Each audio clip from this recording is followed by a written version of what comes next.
Buenas tardes, continuamos con nuestro sexto simposio, curso prerural.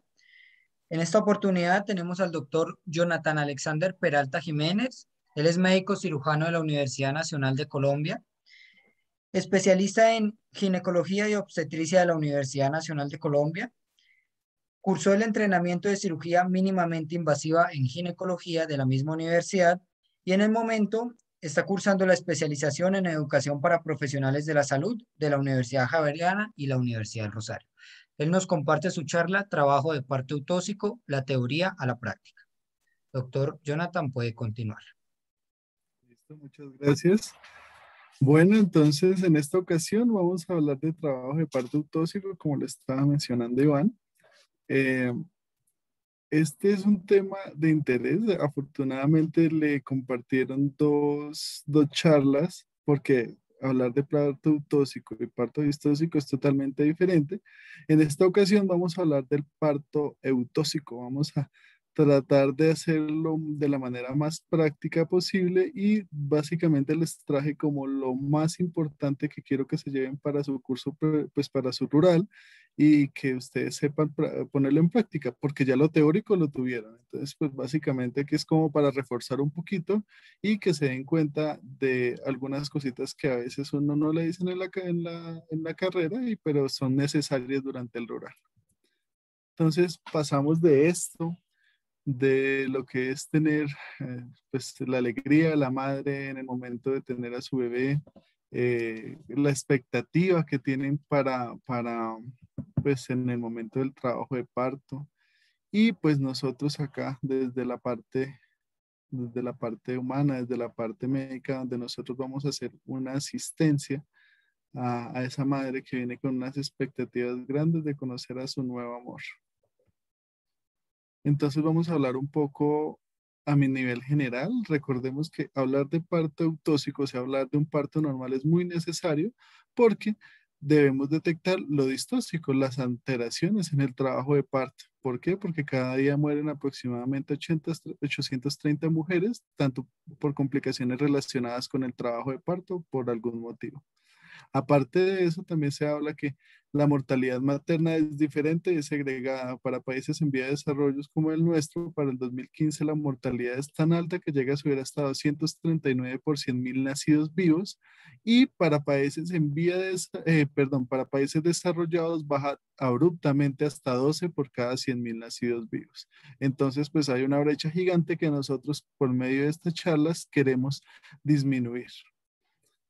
¿Cuáles son esas causas de mortalidad? Ya las conocemos, básicamente es un recorderis de las hemorragias graves, las infecciones postparto, las hipertensiones gestacionales y aquí muy importante hablar de las complicaciones en el trabajo de parto. Y entonces, como les dije, ¿cómo vamos a reducir esas muertes? Pues lo que estamos haciendo el día de hoy, reduciendo, preparando al personal que atiende a esas madres gestantes. Y entonces vuelvo y les hago mucho énfasis en esto. Entonces, mire, estas son las indicaciones de cesárea para Estados Unidos para un periodo de tiempo. ¿Y cuáles son las indicaciones? Podemos ver que entre la detención en el trabajo de parto y las presentaciones anómalas del trabajo de parto, entre las dos completan hasta un 51% de todas las indicaciones de cesárea, o sea, que casi la mitad de las indicaciones de cesárea es porque tuvo alguna alteración en el trabajo de parto. Para eso necesitamos detectarlas, para eso necesitamos saber cuáles son. Entonces, primero, la teoría, necesitamos conocer cuáles son esas etapas del periodo de parto. Recuerden que hay 3 etapas que tienen una subclasificación. La primera, que es la que conocemos que está al comienzo del trabajo de parto, básicamente la definimos como una paciente que tenga actividad uterina regular, ya lo vamos a ver más adelante cómo se define actividad uterina regular, que tenga cambios cervicales, ya vamos a hablar de eso, y dependiendo de los cambios cervicales vamos a tener 2 etapas, unas 2 subetapas, una fase latente y una fase activa. Todo esto estamos hablando de todo el proceso de progresión. En la fase latente definimos que cuando hay cambios cervicales con una dilatación menor a 5 centímetros en pacientes multíparas y en pacientes nulíparas menos de 6 centímetros. Esta clasificación va a ser muy importante y se sale de todo el espectro que nosotros conocemos de lo que nos han enseñado en el programa en el pregrado, y lo vamos a ver más adelante. Y la fase activa es cuando tienen dilatación mayor a 6 centímetros hasta que comienza el segundo periodo del parto. En este momento, esta segunda etapa, ya estamos hablando cuando ya hay una dilatación completa y un borramiento completo, o sea, tiene una dilatación cervical de 10 centímetros, borramiento del 100%, y termina esta segunda etapa hasta que sucede la expulsión de las partes fetales. Bueno, entonces la fase activa, esa también se subclasifica en una fase pasiva y una fase activa.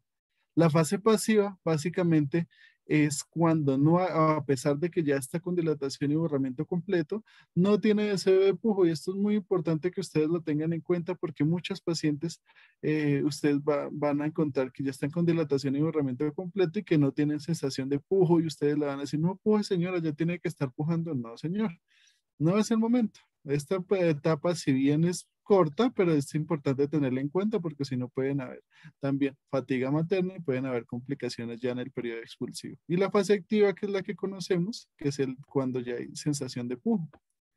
Y la tercera etapa ya estamos hablando del momento en el que hacemos la extracción de la placenta. O sea, se define desde la expulsión de las partes fetales hasta la extracción de la placenta. Vamos a hablar de cada una de ellas. Antes, entonces recuerden que esa etapa 1, sí, esa primera etapa, tiene unos periodos que uno le enseñaban en el pregrado frecuentemente y que se le hicieron aprender de memoria.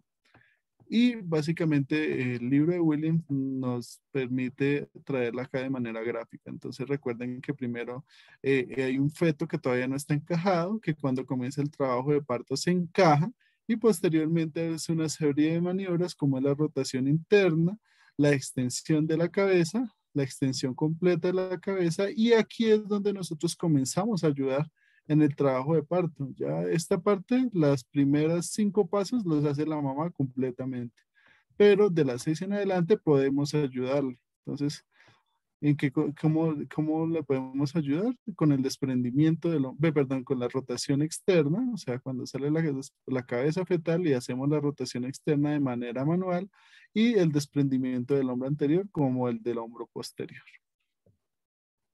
Entonces, ya hablamos de las generalidades, entonces ahorita vamos a hablar específicamente de cuándo ingresar a la paciente. Entonces recuerden que las historias clínicas en obstetricia son totalmente diferentes a todas las historias clínicas que tenemos, que nosotros vemos durante el resto del programa.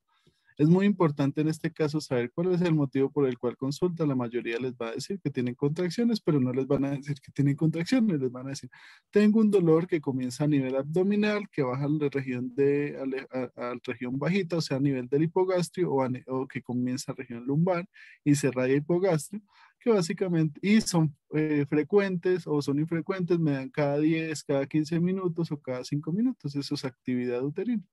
Entonces, la mayoría esos son los motivos de consulta. Importante saber la fecha probable de parto, si estamos ante un embarazo a término o un embarazo pretérmino o un embarazo postfechado.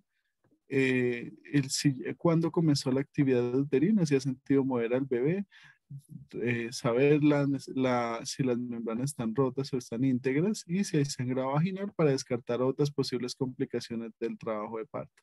Además de eso, necesitamos saber con qué paciente nos estamos enfrentando. Si estamos con una paciente con un embarazo de bajo riesgo, un embarazo de alto riesgo. Los embarazos de bajo riesgo, en realidad, pues debemos descartar que no hayan tenido preeclampsia, trastornos hipertensivos, diabetes gestacional, infecciones urinarias y todo eso es lo que ustedes ya conocen.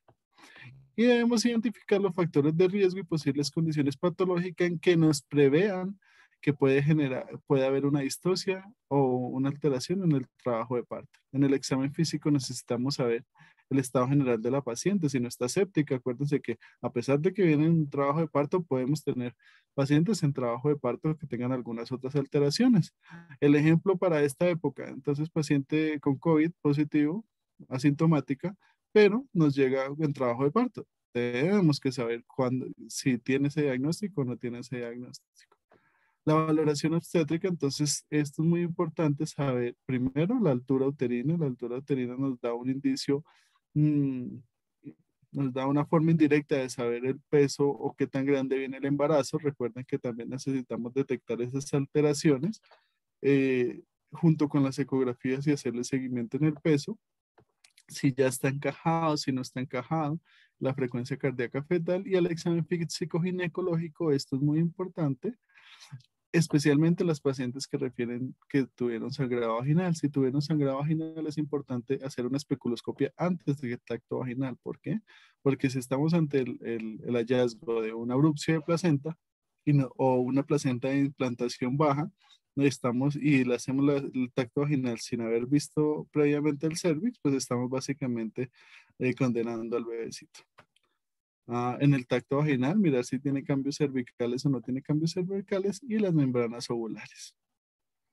Y importante, esto ya es con base en la resolución 3280, que es la que todos debemos conocer, que mira, entre muchas otras cosas, todos los trastornos, lo del trabajo de parto, los controles prenatales, los trastornos hipertensivos y todas las urgencias obstétricas, dice muy importante para el momento del ingreso de la paciente que tenga una prueba treponémica rápida y una prueba rápida de VIH del último trimestre, o sea, los últimos 3 meses de la treponémica, por lo general casi en todos los hospitales y como ustedes saben cómo funciona las infecciones por sífilis, pues se recomienda tener de la última semana y que tenga de algún momento de su trabajo, de sus controles prenatales, hemoclasificación, hepatitis B, sí, antígeno de superficie de hepatitis B, hemoglobina, hematocrito y en países, en zonas endémicas, la gota gruesa. Entonces, ¿cuáles son cuando nosotros debemos ingresar a una paciente? Entonces, si tiene actividad uterina regular. Entonces, ¿qué es una actividad uterina regular? O sea, que tenga más de 3 contracciones, 3 o más contracciones en 10 minutos, que tenga una duración de más de 30 segundos y que tenga una intensidad de más de 30 milímetros de mercurio, que básicamente esta intensidad nosotros la reemplazamos subjetivamente palpando el fondo uterino a ver si qué tan intensa es la actividad. Esta actividad uterina debe desencadenar unos cambios cervicales, entonces unos cambios cervicales entonces cuando la hospitalizamos, cuando tengo una dilatación de más de 4 centímetros y un borramiento de cervical de más del 50%. ¿Por qué las debemos ingresar así no antes? Porque esas pacientes, eso ya hay estudios al respecto donde se encuentran que las pacientes tienen mayor fatiga materna y mayor alteración en el trabajo de parto cuando se ingresan menos de 4 centímetros. ¿Sí? Acá una cuña especial. Entonces, en sus sitios de rotación, si no lo han hecho durante sus rotaciones, díganle a su tutor, díganle a su profesor, díganle al residente, díganle al interno, enséñeme a hacer un tacto vaginal. ¿Por qué? Porque es muy importante que ustedes lo sepan hacer. Hemos tenido casos en los que pacientes los médicos hacen tactos vaginal, no, están 10 y uno le hace el tacto, no, están 2. Entonces es muy importante que ustedes detecten, sepan hacer un tacto vaginal y eso lo hacen en la práctica. ¿Cómo lo hacen en la práctica? Preguntando, diciendo, por favor, déjeme hacer doctor, enséñame a hacer un tacto vaginal, dígame cuáles son los tips y todo eso. Bueno. Entonces, esto es muy importante. Estamos hablando de la atención del primer periodo de parto.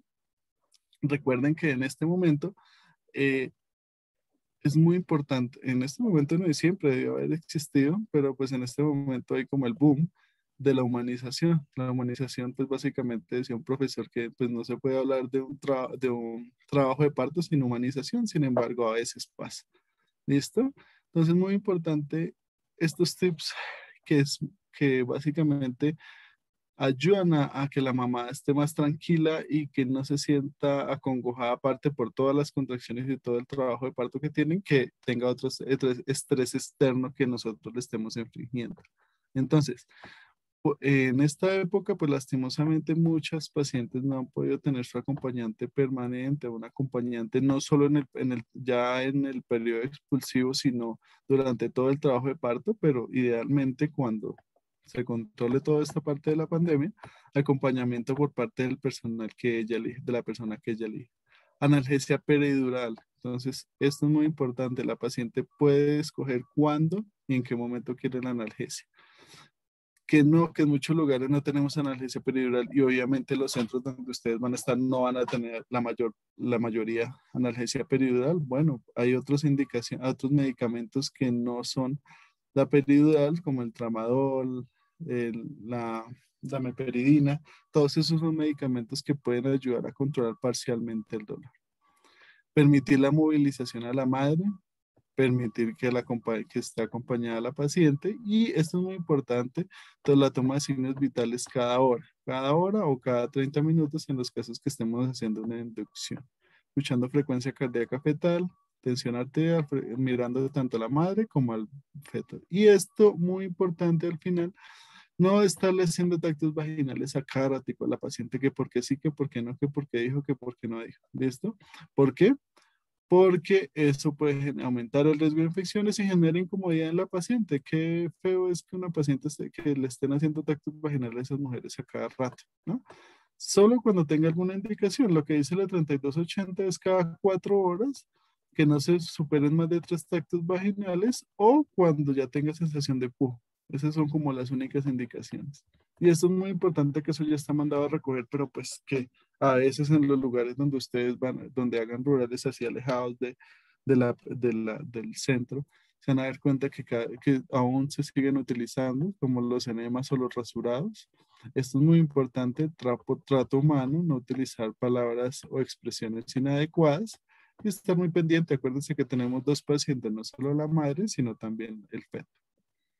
Entonces, para romper un poquito el hielo y para que se desestresen un poco de toda esta retaíla que les he dicho, acá les dejo unas preguntas respecto al trabajo de parto. No les he dicho nada de eso, pero pues es para que vayan analizando. Se las dejo ahí durante unos 5 segundos para que no nos desgastemos ahí leyendo la pregunta que ya está en la pantalla.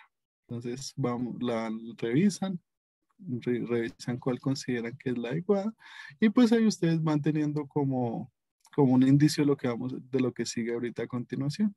¿Listo?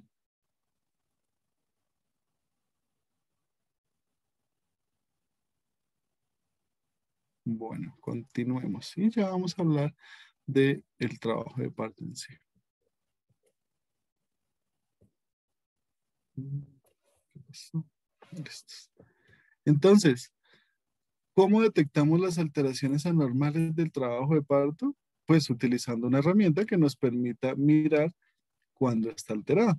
No es la que nosotros conocemos, es esta, la de CLAP. Los que no conocen qué significa CLAP, es un centro latinoamericano de perinatología que se encuentra en Uruguay, que hacen unos estudios, hicieron unos estudios en pacientes con embarazos a términos, nulíparas y multíparas, donde trataban de detectar cómo se comportaba la mayoría de pacientes en trabajo de parto. Eh, ¿Para qué sirve el partograma? Pues básicamente ya vamos a ver que hay mucha controversia al respecto, pero básicamente redujo la proporción de partos instrumentados de un 6.4% a un 3.4%, que hubo una reducción en el uso de oxitocinas y sepsis postparto en las pacientes que se utilizaron partograma. Pero pues entonces Cochrane básicamente quería mirar si tenía alguna evidencia al uso del partograma y lastimosamente esta fue la conclusión de ellos. Dijeron, básicamente, de lo que encontramos, no hay una indicación que recomiende el uso del partograma de manera rutinaria en el manejo del trabajo de parto. Pero ellos también hacen esa aclaración ahí al final, y es que nosotros no tenemos otra forma de mirar las alteraciones en el trabajo de parto, especialmente los pacientes, los médicos que no tienen mucho entrenamiento en la parte obstétrica, que son una buena parte porque no les gusta o porque no quieren, pues no les llama la atención, pero pues detectar esas alteraciones básicamente nosotros en la obstetricia, ustedes se dan cuenta o se darán cuenta que la mayoría de cosas tienen que ser protocolizados. ¿Por qué? Para que todos hagamos lo mismo y mejorar los desenlaces. Ejemplo, código rojo, emergencias obstétricas, cesáreas, todas esas cosas. Entonces, la recomendación mía y la recomendación que en parte hace Cochrane es que a pesar de que hay una evidencia que detecta alteraciones, que el partograma detecta alteraciones del trabajo de parto, síganlo usando. En Colombia estamos en muchos lugares alejados del acceso a algún obstetra, algún ginecólogo, ¿listo? Y va a ser el parto. Eh, este periodo entonces muy importante estas tres detalles que lo dice la 3280. Entonces el pujo sobre la paciente antes a que puje en la fase pasiva, recuerden. Que la paciente esté en la posición más cómoda. Muchas veces no es posible que la paciente esté en la posición que ella elija. A veces, muchas veces está en otras posiciones y a uno le queda muy complicado, pero siempre, idealmente, debería la paciente estar en una posición más cómoda. Y esto es muy importante, estarle escuchando el corazón al bebé cada 5 minutos. ¿Por qué? Porque en este periodo expulsivo hay un mayor estrés fetal y pueden haber alteraciones en ese momento. Entonces nosotros no debemos acelerar el parto, ¿no? Ustedes ven eso, esa imagen tarantinesca de el Cristeller de sentárseles en la barriga a la madre, haciéndole presión en el fondo uterino, el sangrado, todo eso. No lo debemos utilizar. La episiotomía selectiva, recuerden que no hay que hacer episiotomía de rutina, eso está mandado a recoger hace mucho tiempo y solo en indicaciones. ¿Cuáles son unas indicaciones? Que el periné de la vagina, perdón, que el periné no distienda adecuadamente y ustedes vean que no hay momento de que salga la cabeza fetal o que ustedes quieran acortar el periodo expulsivo del trabajo de parto. Son algunas de las indicaciones. Estar hidratando a la mujer durante este periodo, porque acuérdense que eso genera fatiga en la madre y ustedes se van a dar cuenta que muchas veces las pacientes ya, a pesar de que tengan la sensación de pujo, ya quedan, no pueden pujar definitivamente y quedan ahí. Entonces, y los partos instrumentados en los casos en los que nosotros consideremos disminuir el periodo expulsivo. Esto, lo del parto instrumentado, básicamente no lo hacen ustedes como médicos generales, sino se queda pues indicado es en el obstetra. Y el pinzamiento del cordón, cuando puede ser tardío, entonces cuando hablamos de tardío, cuando no hay pulso, cuando no sentimos el pulso en el cordón umbilical, cuando no hay ingurgitación de la vena y cuando hay buena perfusión fetal. Aproximadamente eso sucede a los 2 y a los 3 minutos. Y el inmediato en el caso que nosotros sospechemos que haya abrupción, ruptura uterina, paro materno o placenta previa. Entonces, ¿cómo vamos? Acuérdense que la extracción de la placenta hace parte del trabajo de parto. Entonces, el tercer periodo está relacionado con la extracción de la placenta. Entonces, recuerden que si hacemos un manejo activo, disminuimos el riesgo de hemorragia obstétrica posparto. Lo podemos hacer con usos de deuterotónicos como oxitocina, que es el que todos conocemos, o como el misoprostol, que también tiene algunas indicaciones. Pero la mayoría de veces tenemos oxitocina.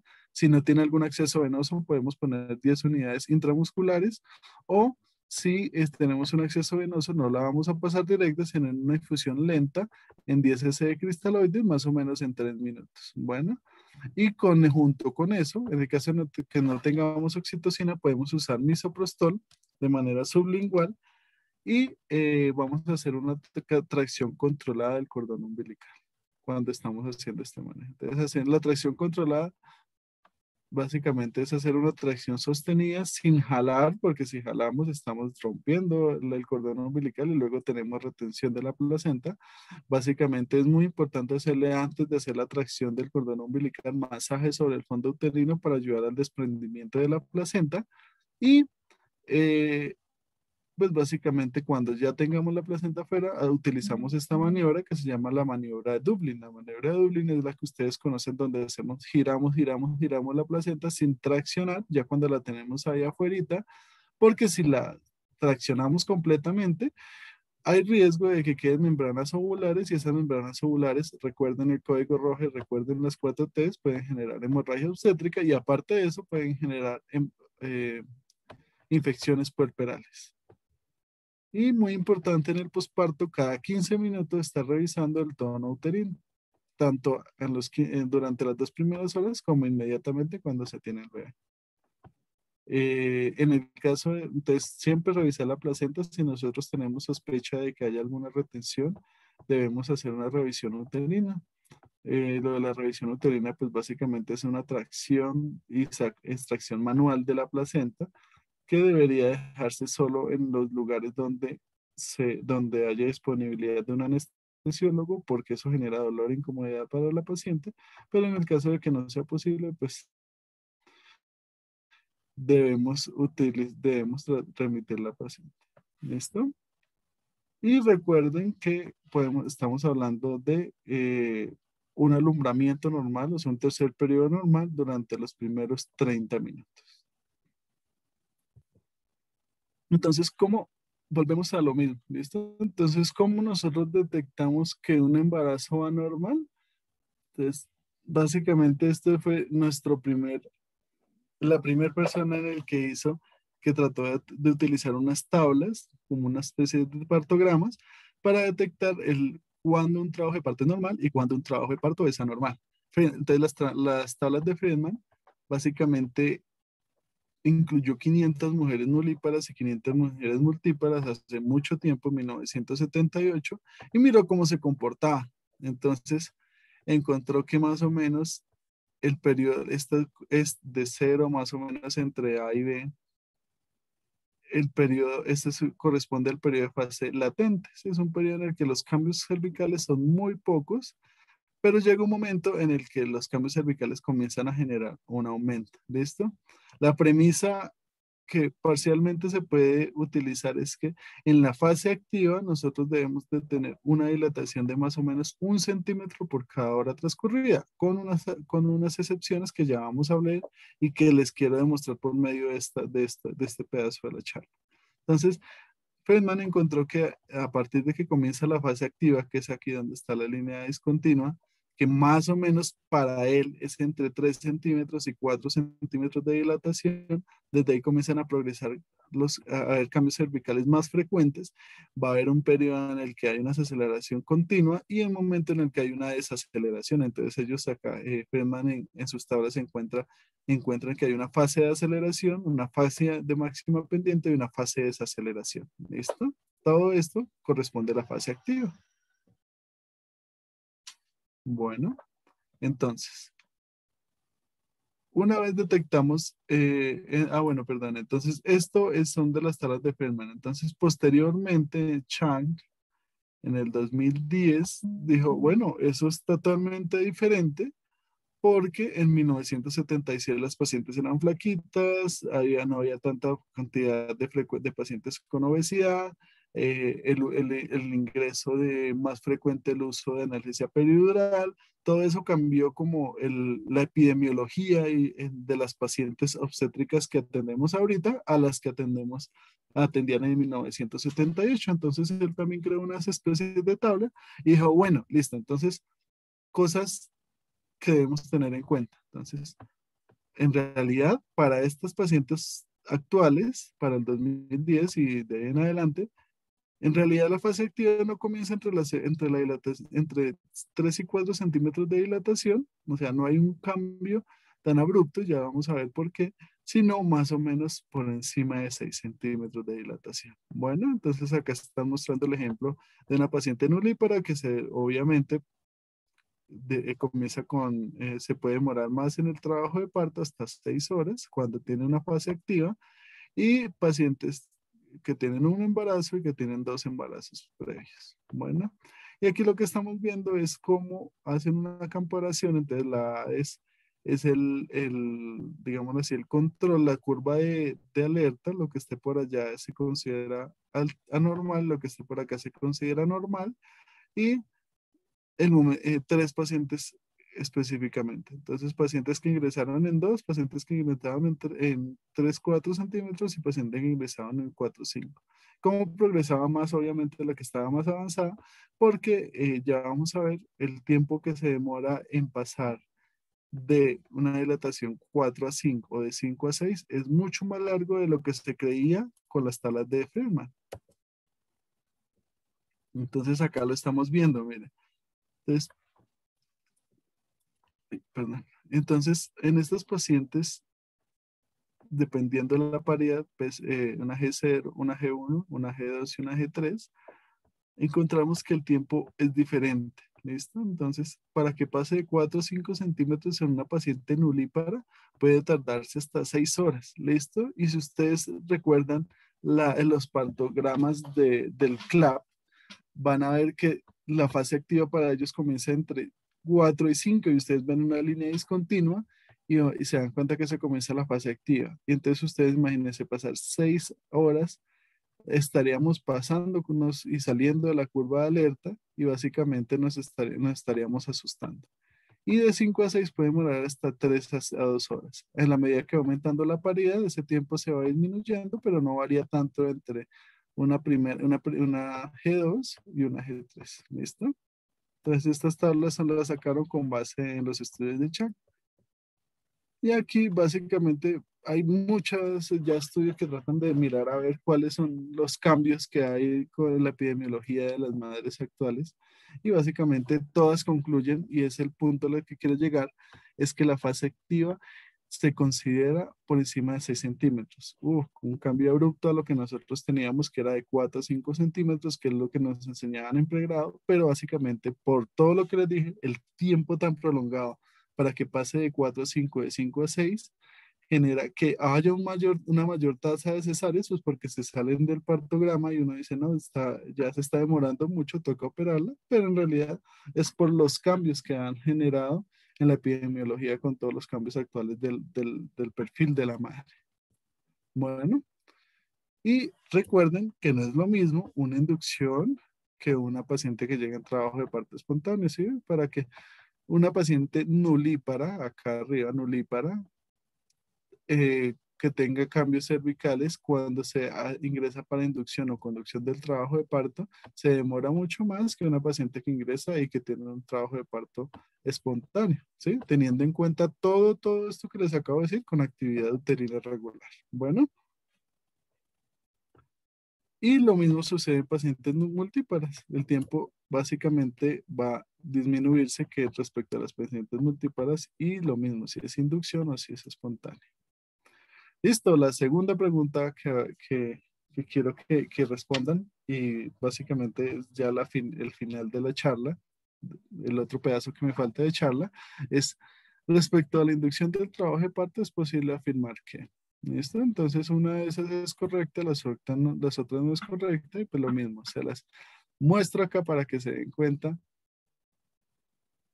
que hay que saber de todo esto, ¿sí? Si ustedes no saben de esto, pues básicamente pueden estar o pecando por exceso o pecando por defecto. ¿Listo? Entonces se las dejo ahí, 5 segunditos para que las revisen las opciones. Y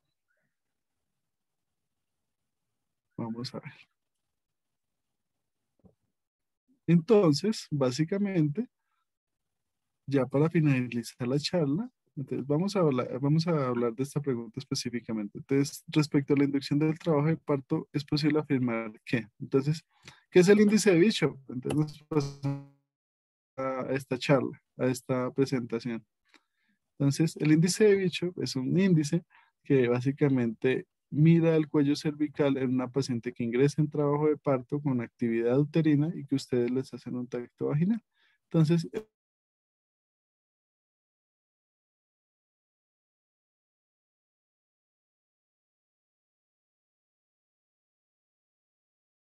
la dilatación y la estación. ¿Listo? Entonces, la posición. ¿Aló? ¿Aló? ¿Aló? ¿Aló? ¿Ya? Se desconectó un poquito. ¿Listo? Es la posición. Si está a nivel posterior, el cuello uterino, medio o anterior. La consistencia es el cuello está duro, si está medio blando. Entonces, cada uno da una puntuación de 0 a 3, ¿listo? Entonces, esto solo da puntuación de 2. Si el cuellito está más blandito y más anterior, ya estamos hablando que es un cuello más favorable. Entonces, recuerden que ¿para, ¿para qué nos inventamos esto? Bueno, yo no me lo inventé, ya se lo inventaron hace mucho tiempo. Eh, para mirar cuándo el manejo con oxitocina va a funcionar. ¿Por qué?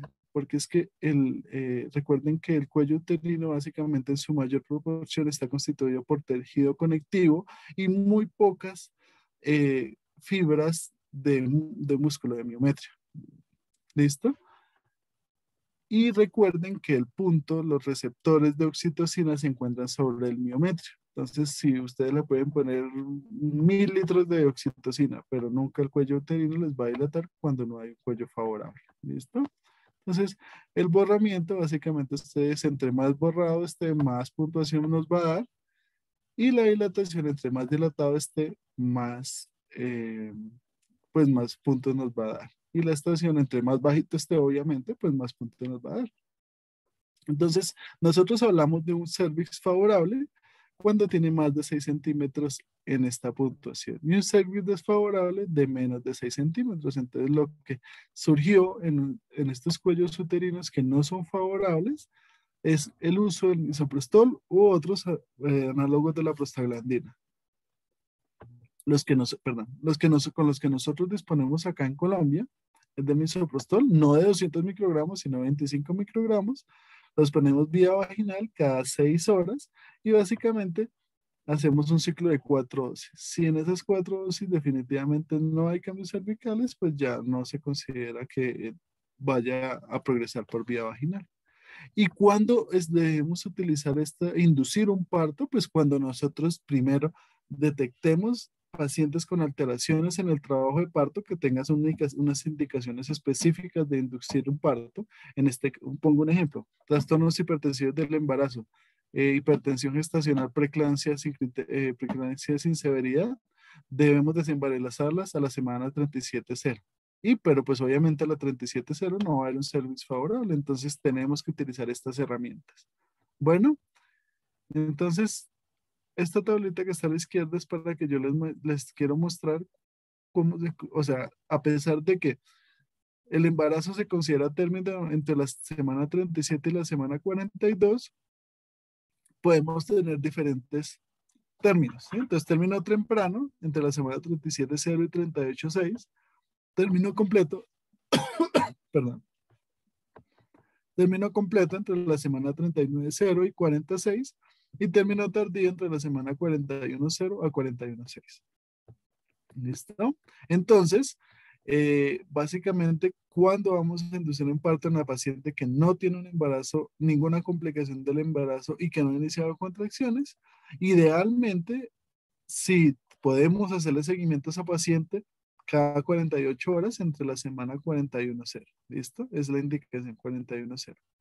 Pero como en la mayoría de lugares, nosotros, esas pacientes se van, se pierden, viven en una vereda, viven en una finca, son 2 horas bajando al hospital o al centro de salud, debemos inducir a esas pacientes la semana 40.0. ¿Por qué? Porque puede aumentar el riesgo de complicaciones en ese tipo de población que nosotros tenemos. Entonces, pues la respuesta a esta pregunta, entonces, en pacientes con índice de Bishop de 4, podemos indicar inducción del trabajo de parto. ¿Eso es verdad o eso es falso? Eso es falso porque estamos en un índice de Bishop de 4, o sea, menos de 6, y pues lo que les dije, un cervix no va a ser favorable.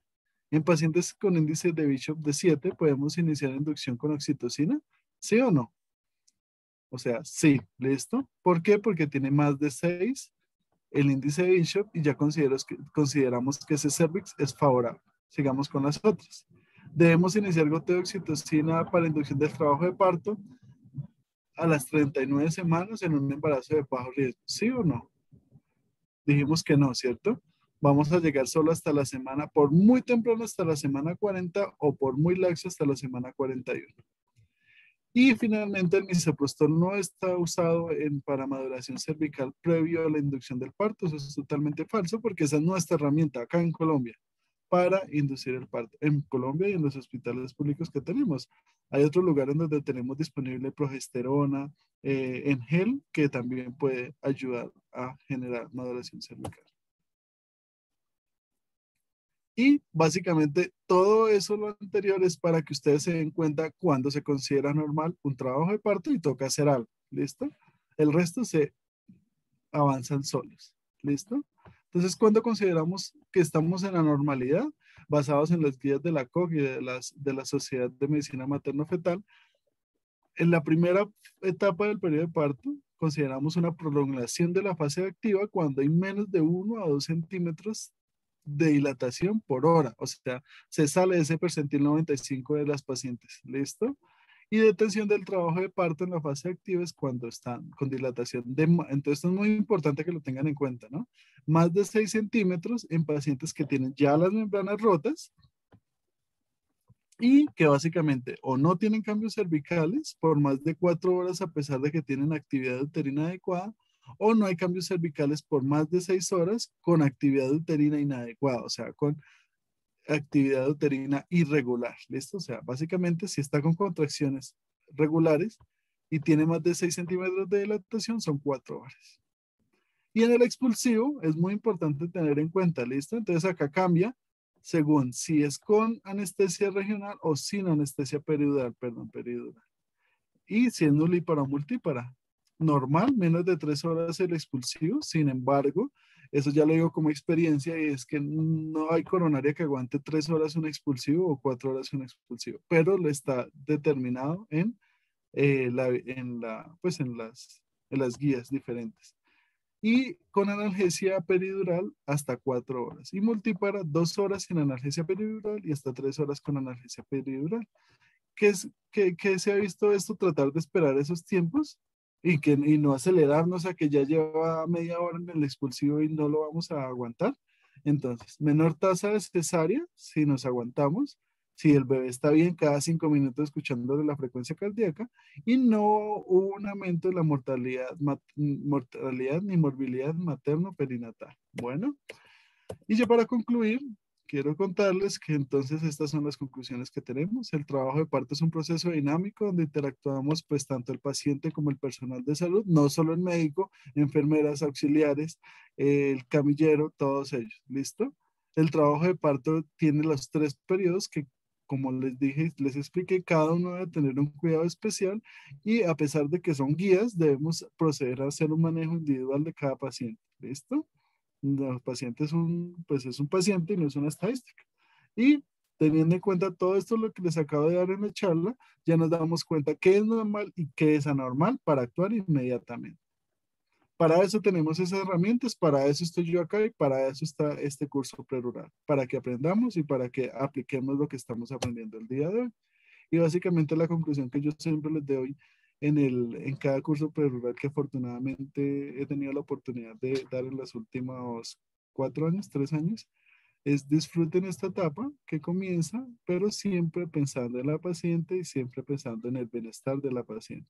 En este caso, de nuestros 2 pacientes. Listo, eso es todo. Muchas gracias. Doctor Jonathan, mil y mil gracias por compartir su conocimiento con nosotros. Estamos seguros de que es y será de gran ayuda. Muchas gracias. Bueno, señor.